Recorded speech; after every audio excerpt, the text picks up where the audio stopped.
Un rapport de la CIA met en garde contre les dangers de la politique israélienne.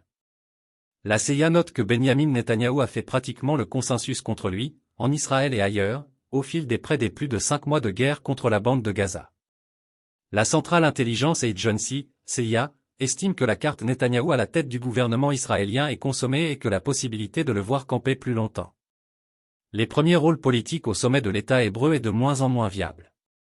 Dans son rapport annuel sur les menaces sur la sécurité nationale des États-Unis établit chaque année les risques et menaces dans le monde susceptibles de représenter un danger pour les États-Unis, en s'appuyant sur un dense réseau de renseignements. Selon des médias spécialisés, c'est la première fois que la CIA lève le caractère confidentiel sur des contenus critiques envers Israël et son personnel politique de premier plan. Une démarche pas du tout appréciée à Tel Aviv, selon des médias israéliens. Le dit rapport, selon de larges extraits repris par la chaîne CNN, note que Benyamin Netanyahou a fait pratiquement le consensus contre lui en Israël au fil de 5 mois de guerre contre la bande de Gaza, même si la société adhère en majorité à l'objectif d'anéantir le Hamas. Le Premier ministre israélien, dont la cote de popularité n'était pas au beau fixe avant les attaques du 7 octobre, a essuyé des critiques nombreuses et sévères pour l'incapacité de son gouvernement à anticiper l'offensive du Hamas et à lui faire face. Les critiques sont par ailleurs de plus en plus nombreuses concernant la manière de mener la guerre depuis plus de 5 mois et les doutes sur la possibilité de réaliser ses objectifs. En l'occurrence, la CIA ne croit pas du tout à la possibilité d'un anéantissement des capacités d'action du Hamas. Le document de la CIA reprend sur ce chapitre ce qui est présenté comme le point de vue de l'administration américaine s'agissant de la lutte contre le terrorisme, à la base des expériences de lutte contre l'organisation de l'État islamique, EI, et Al-Qaïda, et selon lequel des ripostes disproportionnées et n'épargnant pas les civils représentaient les meilleurs moyens d'élargir les bases de recrutement des organisations combattues. Le président américain, Joe Biden, avait lui-même conseillé, il y a quelques mois, les Israéliens de ne pas commettre les erreurs commises par les États-Unis dans leur intervention en Irak et en Afghanistan. Rappelons que les massacres de civils palestiniens se sont poursuivis à Gaza et cela n'a pas empêché l'administration américaine de continuer à fournir des munitions et des armes à la machine de guerre israélienne. Lobbying toujours aussi puissant.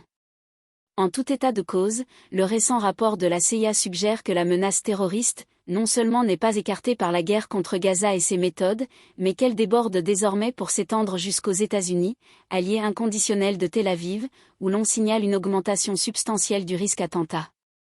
Le scepticisme à l'égard de la capacité de Netanyahou à gouverner s'est aggravé et élargi dans l'opinion publique par rapport au niveau déjà élevé d'avant la guerre, dit en substance le rapport de la CIA, ajoutant que le scénario de grandes manifestations exigeant la démission de Netanyahou et de nouvelles élections était plus que plausible à court et moyen terme. La conclusion du rapport de la CIA table sur l'émergence d'un gouvernement moins extrémiste à Tel Aviv. Ceci se croise encore avec une préférence née au sein de l'administration américaine, en décembre dernier, sur la nécessité de démanteler l'attelage d'extrême droite qui est aux manettes en Israël pour permettre une marge de manœuvre moins minée pour Washington dans la région du Moyen-Orient. La présentation du rapport lundi dernier au Congrès a été perçue comme une nouvelle séquence de tensions qui caractérise les relations entre le gouvernement extrémiste israélien et la Maison-Blanche depuis des semaines. La démarche de la CIA a bien entendu fortement déplu à Tel Aviv. Un ministre de l'extrême droite a ainsi répliqué qu'il était attendu des États-Unis de démanteler le Hamas et pas le gouvernement israélien. Le lendemain, Benyamin Netanyahou s'adressant à une réunion des délégués de l'EPAC, American Israel Public Affairs Committee, puissant lobby américain créé en 1963 pour soutenir Israël, a signifié, dédaigneux, qu'il ne prêtait pas beaucoup d'attention à l'histoire du désamour présumé de la Maison-Blanche à son égard. L'écrasante majorité des Américains et du Congrès sont à nos côtés, a-t-il lancé dans une pique que des médias ont interprétée comme s'adressant en premier lieu à Joe Biden. La séquence résume parfaitement la conjoncture, ainsi que la nature des liens entre Israël et la puissance américaine. Les acteurs strictement politiques et institutionnels peuvent bien marquer des distances avec les options prises à Tel Aviv, la puissance des réseaux de lobbying pro-israélien sont là pour en neutraliser les effets.